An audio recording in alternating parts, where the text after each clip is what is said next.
Every great football story begins with a dream. This is the story of Lamine Yamal, a boy who loved football more than anything else. Lamine Yamal was born on July 13, 2007. His father is from Morocco.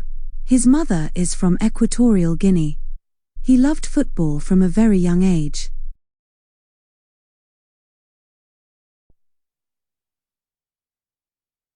After school, Lamine always played football. He played with his friends. Sometimes they used a real football. Sometimes they played with anything they could find. Football made him happy.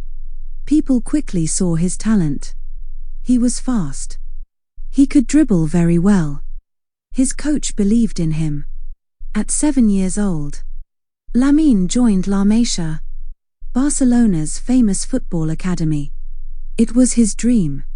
He trained hard every day. Training was difficult. Some days he felt tired. But he never stopped. Every day he became better. His family always believed in him. Their love gave him confidence. They celebrated every small success.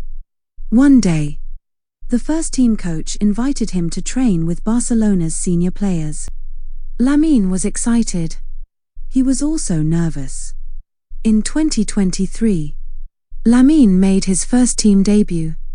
He was only 15 years old. The fans cheered loudly. He became Barcelona's youngest first-team player. Soon, Lamine played for Spain. He worked hard. He wanted to help his country. Football fans around the world noticed him. They loved his speed. His dribbling amazed many people. He became one of football's brightest young stars. Football is a team game. Lamine trusted his teammates. Together, they celebrated every goal. Success did not change him. He still listened to his coaches. He still trained every day.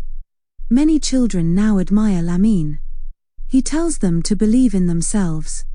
Dreams can come true. Lamine's story teaches us: dream big. Work hard. Respect your family. Never give up. Enjoy the journey. Lamine Yamal is still very young. His story is only beginning. The future is waiting for him. Maybe he will inspire millions more. Every great player was once a child with a dream.